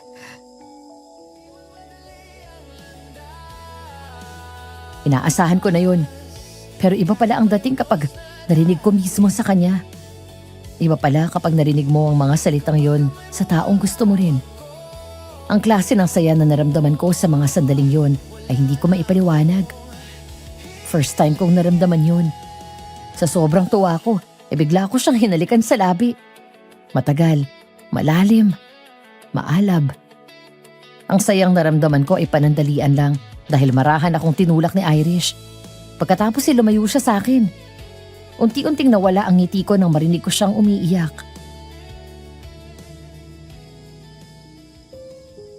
Bakit? Akala ko ba gusto mo ko? Habang tumatagal na nakakasama kita, nasasanay na ako na ikaw palaging nasa tabi ko. Ikaw ang iniisip ko. Ikaw ang hinahanap ko. Kung ganun, anong problema? Gusto rin kita, Iris. Gustong gusto kita. Pero hindi pa ako handa dito. Hindi ako handa sa pagdating mo sa buhay ko. Hindi pa handa? O talagang ayaw mo lang at pinipigilan mong sarili mo? Dahil hindi ka pa handang pakawalan si Jan. Siya pa rin, di ba? Huwag mo siyang isali dito. Oh, come on, Iris. Kasali siya dito. Kaya ka nagkakaganyan dahil sa kanya. Dahil ayaw mo siyang pakawalan. Sinabi mo kay Carding na huwag alagaan ng lungkot. Eh ikaw, hindi ba't yun ang ginagawa mo? This is not about him. It is about him! Nangako ko kay Jan nung ilibing siya na siya lang ang huling lalaking mamahalin ko. Hindi ko alam na darating ka sa buhay ko. Pakiramdam ko sumira ako sa pangako ko at niloko ko siya nang hinayaan kong halikan mo You ko. kiss me back! It's a mistake. Hindi dapat nangyari yun. Mistake? Hinayaan mo mangyari? Ibig sabihin gusto mo rin.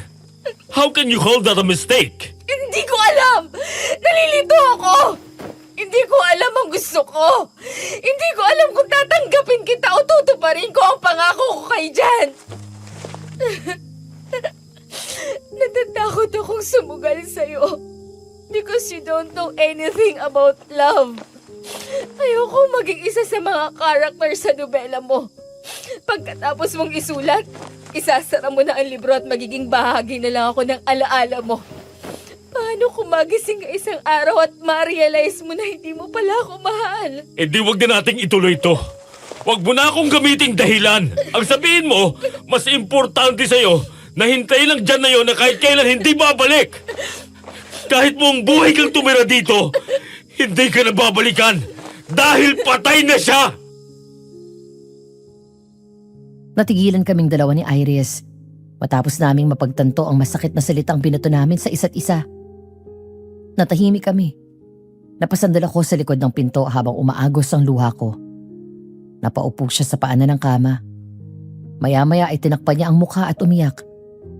Sa unang pagkakataon, nakaramdam ako na parang may mabigat na dumagan sa dibdib ko. Kasabay nito ay parang may sumaksak ng paulit-ulit sa puso ko. Lumapit ako sa kanya at lumuhod sa harapan niya. I'm sorry. I'm sorry too. Nabigla ako. Nadala ko ng galit.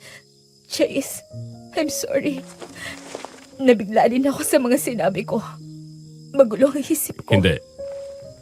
Tama ka. Wala akong alam sa pagmamahal. Hindi ako marunong magmahal. Baka masaktan lang kita. Sandali lang. Mag-iingat ka palagi ha. Huwag kang magpapaabot ng gabi sa daan. Kasi wala na ako para sumundo sa'yo. Lumipat ka na ng bahay. Doon sa kabilang bayan. Kung saan walang aswang at mas ligtas.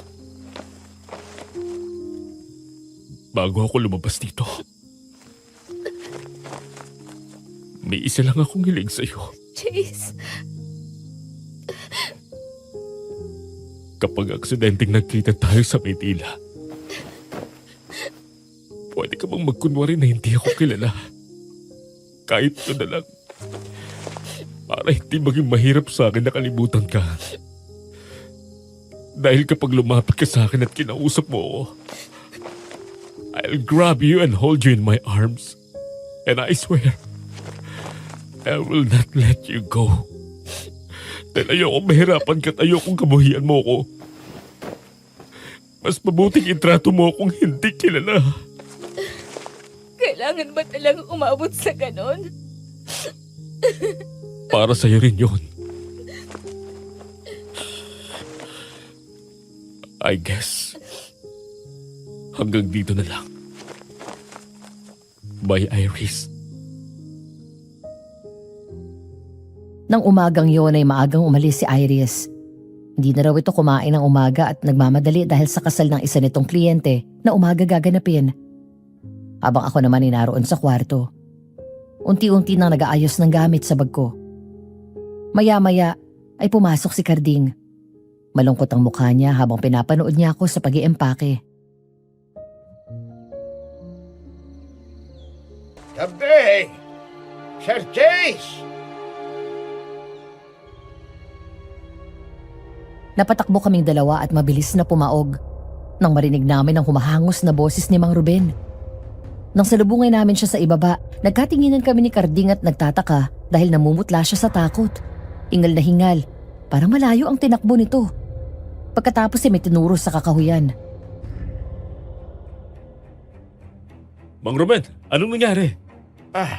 Nakita niyo na ba si Auntie? Oo. Oo. Naroon siya sa gubat.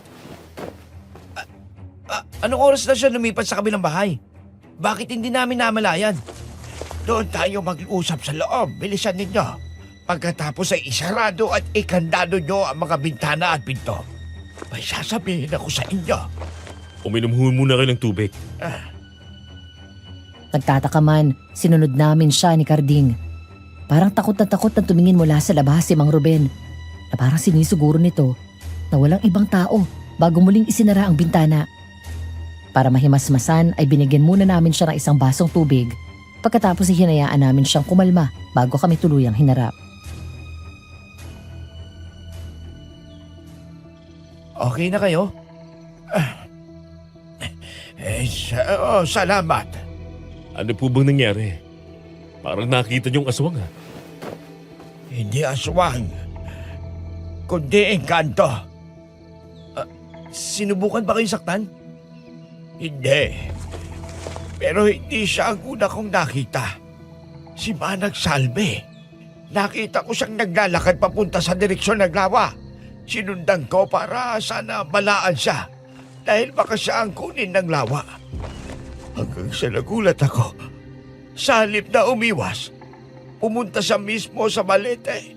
Kitang-kita ko na lumabas ang engkanto at nag-uusap sila. Ano? Sigurado kayo? Siguradong sigurado. Hindi kaya siyang aswang? Pero imposible. Hindi naman ganoon ang pagkakakilala ko sa kanya eh. Religyosa siyang tao, si Auntie. Hindi ka ba nagtataka? Yung bigla niyang pag-ayaw sa bawang? Si Mang Ruben nang nagsabi na hindi ganun dati si Nanay Salve.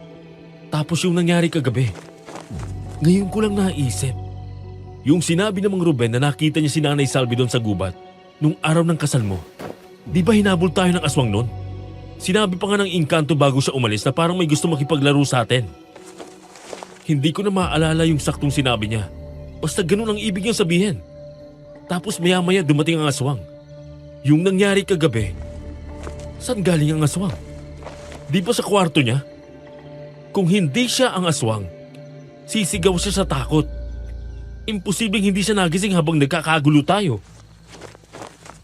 Oo nga no. May isa pa akong naaalala.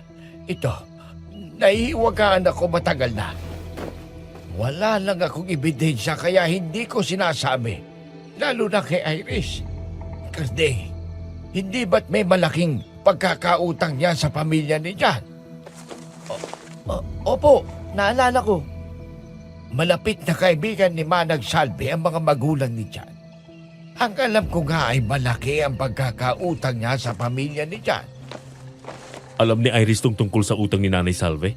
Siguro, basta ang alam ko, isang araw bago mawala si Jan, nag-usap ang dalawa. Sinisingil na si Manang sa utang niya. Hindi naman sila nag-aaway. Basta ang narinig ko, sa maayos na pananalita, sinabi ni Jan na ididimanda na siya dahil para yatang tumalbog ang cheque na ipinampayad niya. Tapos ang perang utang daw ni Manang sa kanila ay ginamit niya noon sa sugal. Ay, oo nga pala. Na-addict sa sugal niyang si auntie dati. Umabot sa 5 milyon ang utang niya sa kani-kanino. Ang 3 milyon doon ay nakuha niya mula sa pamilya ni Jan. Tapos ay narinig ko si Manang na nangako na magbabayad siya.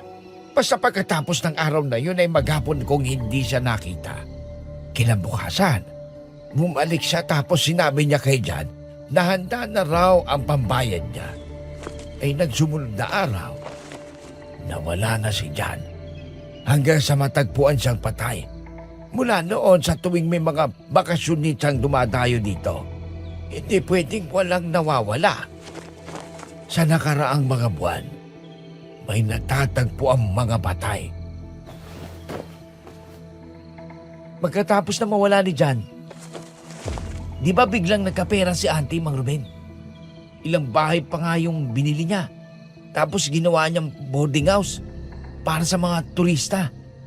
Kapag tinatanong siya ng nanay at ng mga tita ko kung saan galing ang pera niya, sabi niya, tumama raw siya sa luto. Kung pagtatagpi-tagpi natin ang mga nangyari, direktang nakakausap ni Nanay Salve ang engkanto. Nawala si Jan pagkatapos siyang maningil ng utang at natagpuan siyang patay sa lawa. Di ba nakita ni Iris na engkantong kumuha kay Jan? Tapos ang engkwentro natin sa gubat kung saan nakita niya rin doon si Nanay. Hindi kaya siyang nagdadala sa mga biktima sa lawa? Jace, ang mga nawawalang bakasyonista, lahat ay umupa sa mga boarding house ni Manang. Ay, sandali. May titignan ako sa kwarto ni tita. Nagmamadaling pumasok doon si Carding. Makalipas ang ilang minuto ay lumabas ito na may hawak na langis habang nakatakip ang ilong nito. Pagkatapos ay inabot yon kay Mang Ruben. Matapos buksan ang bote, bigla itong napangiwi nang amuyin niyo ng matanda. Kahit ako na medyo malayo sa dalawa ay naamoy yun. Napakabaho, malansa, mas masahol pa sa patay na daga. Ang baho naman yan. Ano yan? Naalala ko kasi yung sinabi sa akin dati ni Kamani. Yung magaling na albularyo na taga rito. May langis daw na pinapahid ang mga aswang bago sila magpalit ng anyo. Ito po ba yun, Mang Ruben? Ay, Diyos kong mahamagin. Tama ang hinala natin. Si Manang Salvi nga ang aswang. Ito nga ang langis na yon. Anong gagawin natin? Tao po! Karding, may tao sa labas. Tao po! Hoy, Karding! Balita ko'y kailangan ninyo ng tulong ko. Hala, Mang Ruben! Si Kamani! Ang kwento sa akin ni Iris ay 5:00 na ng hapon nang dumating siya sa bahay. Natigilan daw siya nang makita ang bag ko na nakahanda sa sala. Pinuntahan niya ako sa kwarto pero wala ako ron. Naghanap siya sa buong bahay hanggang sa makarating sa likod. Nagsalubong daw ang kilay niya nang makitang naglalakad ako papasok sa gubat. Sumigaw siya at tinawag niya ako pero hindi ako sumagot, ni hindi ako lumingon. Hanggang sa nakita niya ang figura ng isang babae sa likod ng halaman. Hindi niya makilala ito noong una dahil sa layo ng distansya niya. Chase! Chase! Uy, si Iris! Si Kuya Chase? Ayun. Halika, sundan natin. Mukhang naengkanto siya. Tinatawag ko pero hindi ako nililingon. Tapos may sinusundan siyang babae. Ano? Teka, wala sa plano to ah. Ang usapan, kukorner rin dito sa bayang aswang eh. Teka, tatawagin ko si Kamani at Mang Ruben. Susundan ko na sila. Sumunod na lang kayo. Ayoko mangyari sa kanya ang nangyari kay Jan. Ha? Iris! Sandali lang! Uy! Iris! Ang kwento ni Carding sa akin, wala na raw siyang nagawa ng damputin ni Iris ang itak at isang supot ng asin na nakita niyang kasama ng mga gamit sa panlaban ng aswang. Pagkatapos si kumaripas ng takbo at hinabol ako. Ang tanging nasa isip daw ni Iris ng mga sandaling yon ay mailigtas ako. Bago dumating sa lawa ay tuluyan niya ako naabutan. Bigla niyang binato ang likod ko ng asin. Doon ako nagkamalay. Nagulat pa ako nang makitang naroon ako sa gubat. Ang huling naalala ko ay nag-aayos ako ng gamit sa kwarto nang marinig ang boses ng isang babaeng tinatawag ako. Nang sumilip ako sa bintana, may nakita akong babae sa labas. Yun ang huling naalala ko. Hindi ko alam kung paano ako nakalabas at nakarating doon. Chase! Gumising ka! Gising! Anong ginagawa ko dito? Kilala mo ko. Naaalala mo ko. Iris. Oo naman. Paano ako napunta dito? Nandun lang ako sa loob ng bahay. Naengkanto ka. Unti ka nang makuha ng lawa. Kunti na lang sana. Bakit may nakialam? Salve! Salve! Dito ka sa likod ko. Tamang narinig mo. Si Nanay Salve ang aswang. Hindi ko inasahan ang pagdating niya. Ang tagal mo nang walang nalay sa akin. Halos wala nang pumupuntang turista dito. Ang mga residente naman ay maingat. Hindi ako makahanap ng taong pwedeng ibigay sa'yo. Hayop kang matanda ka? Ikaw ang dahilan naman nawawalang turista dito. Bakit? Bakit mo sinanla ang kaluluwa mo sa demonyo? Huwag mo akong pakialaman. Magpasalamat ka pa sa akin dahil hindi kita sinunod sa nobyo mo! Hayop! Wala akong kaalam-alam na nasa tabi ko lang palang pumatay kay Jan. Bakit siya? Alam ko kung bakit. Huwag niyo akong pinaglalaroan! Sabihin niyo sa akin ang totoo! Matagal nang alam ni Salve na naninirahan ako dito sa lawa. Dahil sa laki ng pagkakautang niya sa pamilya ng nobyo mo, lumapit siya sa akin. Humingi ng kayamanan. Gagawin daw niya ang kahit anong kapalit ng hinihingi niya. Binigyan ko siya ng ginto at nangako ako na bibigyan ko pa siya ng kayamanan. Ang kapalit, kailangan niya magalay ng isang tao sa akin. At ang unang biktima, ang nobyo mo. Pinapatay niya sa akin ang nobyo mo para takasan ang utang niya. Demonyo ka!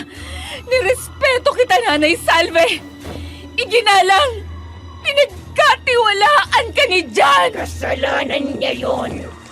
Kung hindi sila nagbanta na magdedemanda, hindi ako makakaisip ng ganon. Pagkatapos ng ginawa mo sa kanya at sa iba pang nawalang biktima, pati kami gusto mong patayin. Dahil masyado na kayong nagtatagal sa bahay. Kailangan niyang mawala bago niyo pa malaman ang totoo.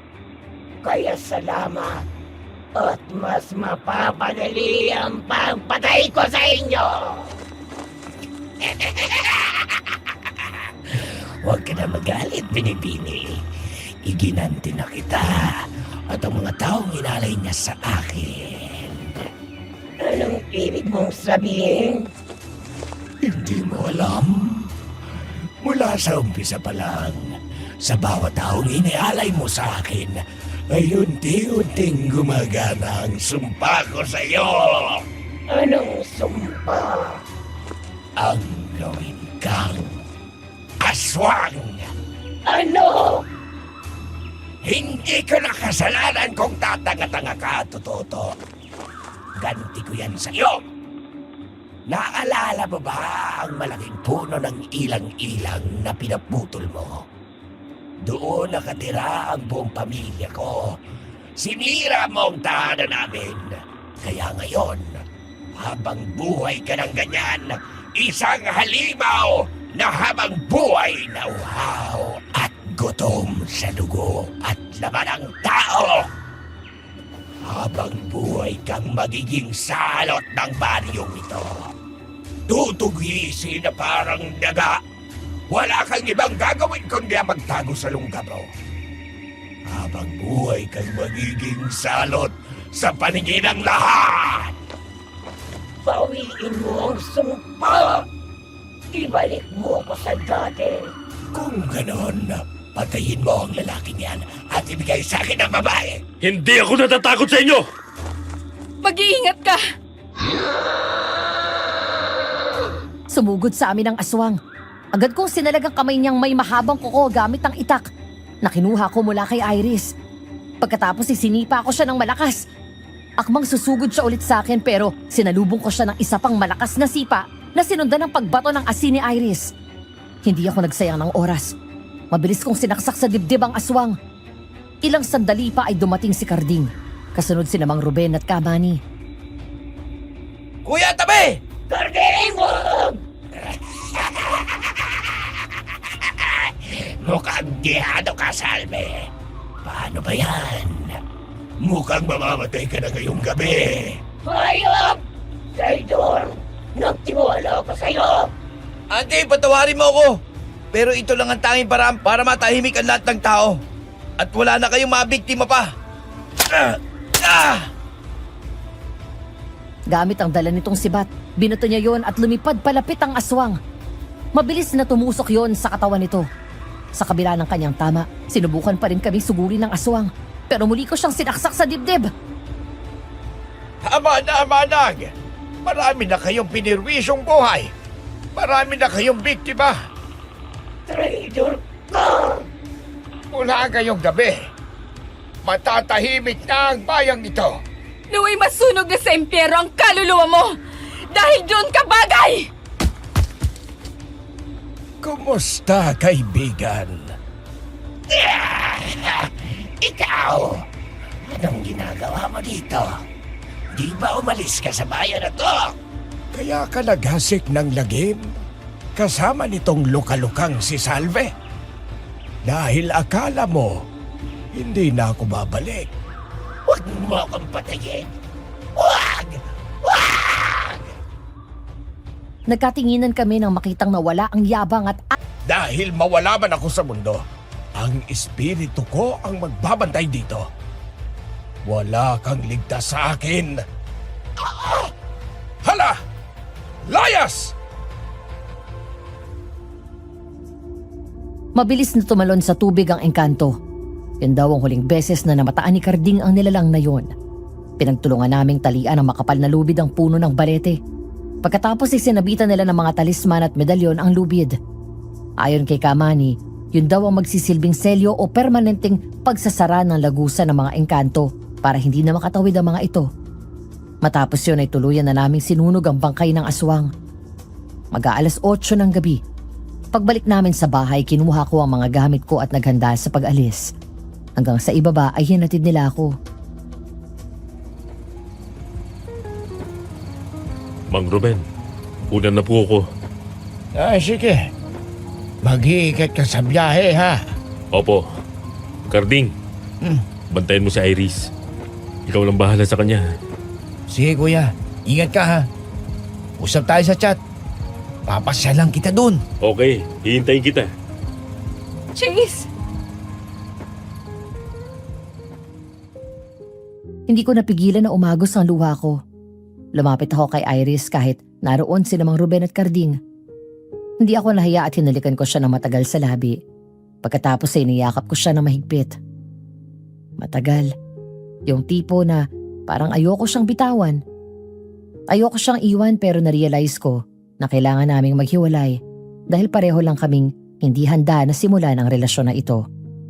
Pero isa lang ang sigurado ko nung gabing yun. Ang totoong nararamdaman ko. Sorry.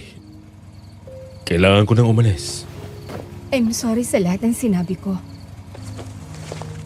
I love you so much, Iris. And I'm willing to take the risk of loving you. Hindi ako eksperto sa sarili kong damdamin pero sigurado akong mahal kita. Dahil ikaw mismong nagturo sa akin kung paano magmahal. I love you too, Chase. So much. I'm sorry kung hindi pa ako handa para sa ating dalawa. Hayaan mong ayusin ko muna ang lahat. Hayaan mong isara ko ang parte ng buhay ko na naroon pa si Jan. Bigyan mo ako ng oras para mabuo ko ulit ang sarili ko. Nang sa ganun, sa susunod na magkita tayo, buong buo ko nang maibibigay ang puso ko sa'yo. Naiintindihan ko. Siguro kailangan ko ring ayusin ang sarili ko. Kapag dumating ang araw na maisip mo at maramdaman mo na handa ka na, puntaan mo ako. Kung hindi, gaya ng hiling ko sa'yo, ignore me when you see me. Pangako. But I hope to see you, Iris. Because God, mahal na mahal kita. Hintayin mo ko. Aalis na ako. Mag-iingat ka.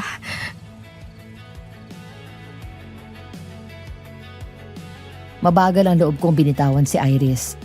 Sumakay ako sa motor at agad na umalis nang hindi lumilingon. Sa loob ng helmet ko, lihim akong umiiyak. Hanggang sa makarating ako sa bayan. Hininto ko ang motor sa tabi at muling hinubad ko ang helmet ko, saka ako umiyak ng husto. Lumipas ang 6 na buwan. Ang nobelang sinimulan ko sa probinsya, eto na ngayon sa kamay ko at isa ng ganap na libro. Naroon ako ngayon sa book signing at launching ng libro ko. Araw-araw mula nang makabalik ako sa Maynila, palagi akong naghihintay sa pagdating ni Iris. Doon ko na-realize na ganito kahirap palang magmahal. Akala ko mababaliw na ako sa kakaisip sa kanya. Minsan masaya ako sa tuwing binabalikan ko ang masasayang alaala namin nung magkasama kami sa probinsya. Minsan masakit sa tuwing namimiss ko siya. Pero sa kabila nito ay puno ng pag-asa ang puso ko na may pag-asa rin kami ni Iris. Natutokso akong puntahan siya sa probinsya pero pinigilan ko ang sarili ko. Mula ng huling pag-uusap namin hindi na yon nasundan. Walang text o tawag. Wala kaming usapan. Pareho lang naming naramdaman na yun ang mas makabubuti para sa amin. Ay, Kuya Chase, ang gwapo mo! Pasayin naman muna mo! Pasayin mo ng panto! Thank you. Natutuwa ako at nagustuhan nyo. Kuya! Karding! Kuya! Karding! Matapos ang pirmahan ng libro ng 3 babae, kahit na mahaba ang linya, tumayo ako sa upuan at nilapitan si Karding. Tuwang-tuwa na niyakap ko siya ng mahigpit na para bang ilang taon kaming hindi nakita. Bunso ako sa pamilya pero sa katauhan ni Karding para ako nagkaroon ng bunsong kapatid. Masaya kong tinapik siya sa pisngi. Kumusta ka na, ha? Kailan ka ba nakaluwas? Kagabi lang kuya nanunuluyan ako dun sa tropa ko. Nagdesisyon ako na dito na ako sa Maynila magsisimula ng buhay ko. Sige.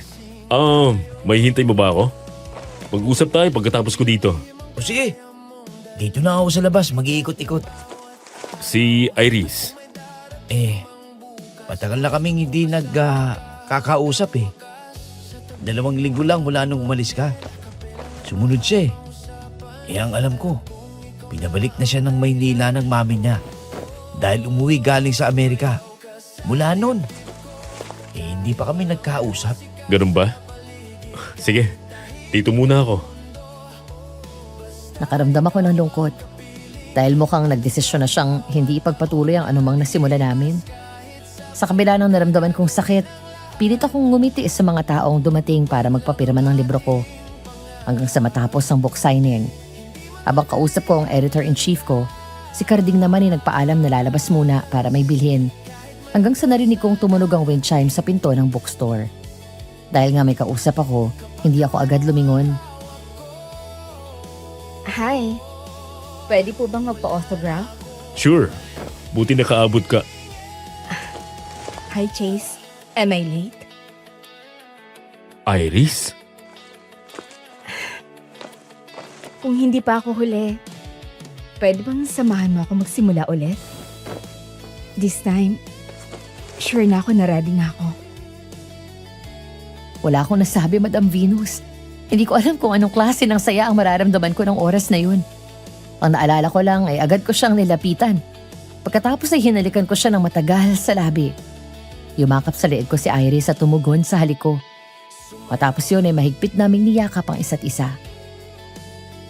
Ang akala ko hindi na kita makikita ulit.